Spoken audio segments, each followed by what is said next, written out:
In this video I want to show you how to make your character tanky. I'm just going to give some general advice to make your character more survivable both for mapping and for uber bosses. But I'm not going to cover each and every defense mechanic in this game, and I'm not going to go into the specifics. In this game, what you want to do to be more tanky, you want to have this Pantheon, Soul of Ralakesh, you get it in Act 7. Basically, you take less damage from bleeds. For mapping, you're going to use Soul of Lunaris and Soul of Solaris. You can also use this one right here if you care about stuns and you don't want to be frozen. But in general, you're going to use Soul of Lunaris and Solaris. In this game, you're going to die a lot from ailments, and it's mainly because you don't have a lot of physical damage mitigation. When you die to an ignite or to a poison, it's mainly because that the modifier on that map says monsters poison on hit or all damage from hits can ignite, and you have little to no physical damage mitigation. Therefore, you take a very big physical hit that applies a huge ignite or poison on you. So what you want to do is to have a lot of physical damage mitigation, but not every ascendancy, not every class can get that physical damage mitigation.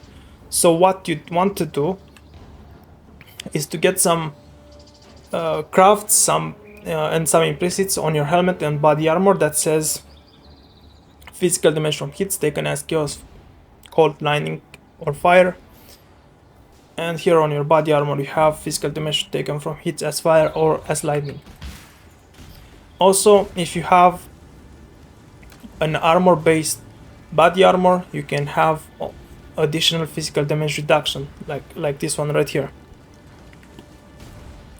It's very important that you get these conversions, because the way armor works, it's going to be applied after all these conversions. If you have 50% of physical damage from hits taken as cold, then armor will be applied to that 50%. And if the physical hit that you take is smaller, armor has more effect. But if that physical damage that you take it's higher, it's a huge damage, then armor will be less effective.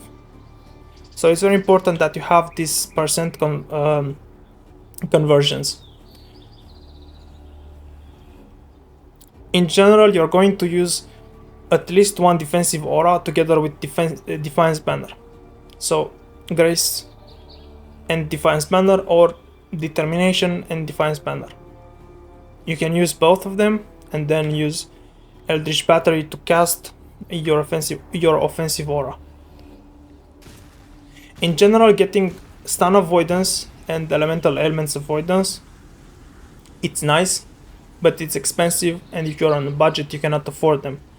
But it's obviously something that you wanna strive. Good day. If you have a shield to get immunity to shock, what you can do is to get Tempest Shield. It's 25% mana reservation and gives you immunity to shock and chance to block spell damage.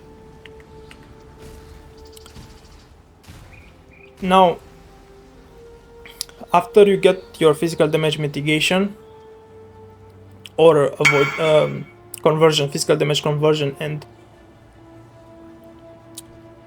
your physical damage mitigation or evasion like grace or determination, what you want to do is to get spell suppression.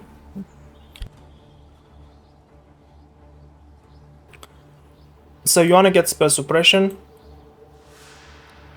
like this. If you don't have 100% chance to suppress spell damage and you have access to a spell suppression mastery, take the chance to suppress spell damage lucky.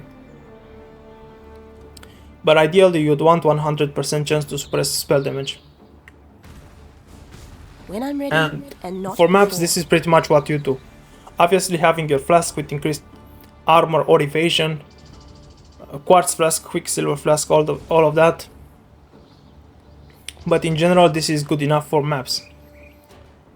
Obviously, if you want to take it a step further, that's more advanced. But in general, this is what you do to be tanky for the most part. Now let's cover uber bosses or bosses in general, how you do them.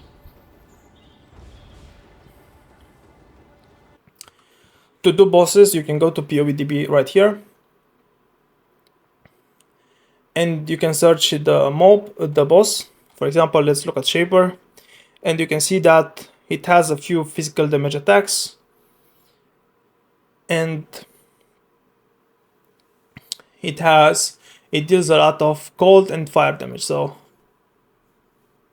the beam, it's both fire and cold, and most of his other hits are only cold. So what you wanna do, you wanna have like 3 life flasks, and then you wanna have like 2 elemental flasks, like sapphire, which gives cold, or topaz or ruby, depending on what uber boss you're fighting.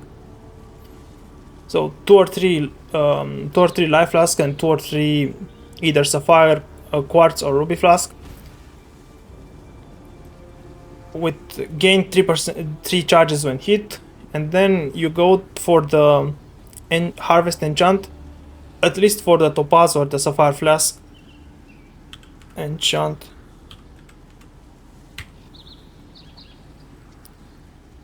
And you have increased effect for the flask. And this is basically how you kill uber bosses on a budget.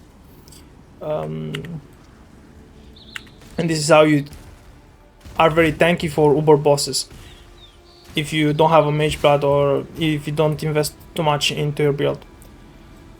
However, this is not enough. Just having those 2 or 3 life flasks and 2 or 3 elemental flasks is not enough. What you want to do, you also want to have a purity. For example, in my case, it's going to be purity of lighting. That gives maximum resistances.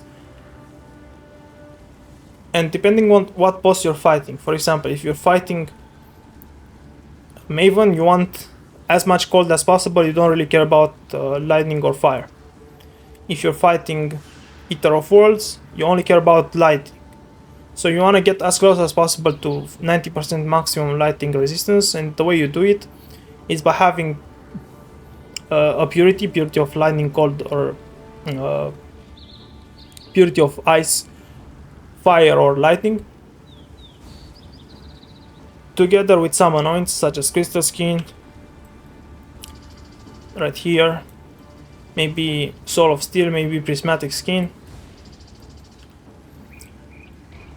and maybe on your shield if you can afford, +3 to maximum lightning resistance, or from other uniques, because there are some uniques that gives you plus maximum resistances, and you want to get as close as possible to 90% resistance for that particular boss. And this is basically how you become tanky and how you kill bosses on a budget. When I'm ready, and not before. with this, how you become very tanky. I'm going to leave a POB in the description, and it's just a build. It only has the defensive nodes and the auras, so that you can see what I'm talking about. But in general, this is how you make a build that's quite tanky, with little to no investment, that can clear bosses with this.